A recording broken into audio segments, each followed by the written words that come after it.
حضرت ابو بردہ رضی اللہ تعالیٰ عنہ بیان کرتے ہیں، حضرت ابو موسیٰ اشعری رضی اللہ تعالیٰ عنہ کی وفات کا وقت جب قریب آیا تو انہوں نے اپنے بیٹوں سے کہا، اے بیٹوں، روٹی والے کو یاد رکھنا۔ پھر یہ واقعہ خود ہی بیان کرنے لگے، وہ روٹی والا کون تھا؟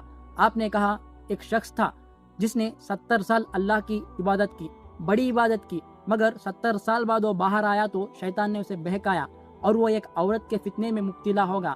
7 دن 7 راتیں وہ اس عورت کے ساتھ رہا، غلط کام ہو گئے۔ اب اسے شرمندگی ہوئی کہ یہ میں نے کیا کر دیا، 70 سال عبادت کی مگر 7 دن 7 راتیں میں نے گناہ میں گزار دیے۔ بڑا پچھتاوا ہوا، بڑا شرمندہ ہوا، قدم قدم پر سجدہ کرتا جاتا، توبہ کرتا جاتا۔ چلتے چلتے وہ ایک مسافر خانے میں پہنچا تو وہاں 12 مسکین لیٹے ہوئے تھے۔ اس نے ان کے درمیان تھوڑی جگہ بنا کر رات میں سو گیا۔ وہاں رات میں ایک شخص آیا جو 12 مسکینوں کو کھانا دیا کرتا تھا، روٹیاں دیا کرتا تھا۔ وہ 12 روٹی لے کر آیا تھا، اسے پتا تھا کہ یہاں 12 مسکین رہتے ہیں۔ اس نے ایک ایک کر کے سب کو روٹی دینے لگا۔ اب اچانک سے جو بیچ میں آ کے لیٹا ہوا تھا اسے بھی مسکین سمجھ کر روٹی دے دی۔ اب آخر والے کو روٹی نہ ملی کیونکہ وہ 13 ہو چکے تھے۔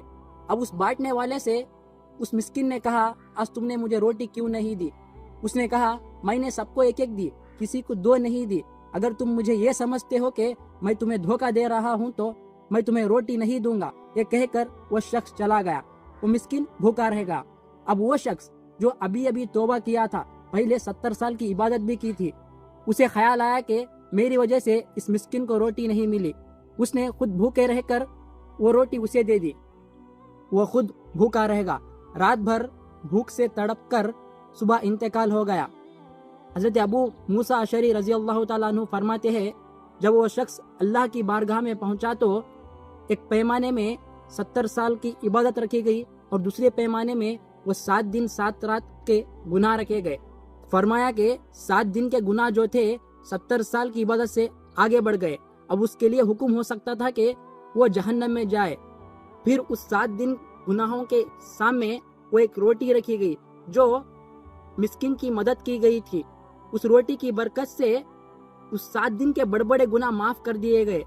وہ شخص جنت میں چلا گیا۔ آپ نے اپنے بیٹوں سے کہا، روٹی والے کو یاد رکھنا۔ کچھ لوگ کہتے ہیں شیطان نے ہمیں نہیں بہکا سکتا، ہم تو اچھے ماحول میں ہیں۔ نہیں، شیطان نے بڑوں کو بہکا دیا ہے۔ شیطان کے مقابلے میں اللہ سے پناہ مانگنی ہوگی، ڈرتے رہنا ہوگا اللہ سے، اپنے آپ سے بھی ڈرتے رہنا ہوگا کیونکہ ہم بھی گناہ میں مبتلا ہو سکتے ہیں۔ اللہ سے ڈرے، توبہ کرتے رہے۔ اب اس ویڈیو کو ثواب کی نیت سے آگے ضرور شیئر کریں۔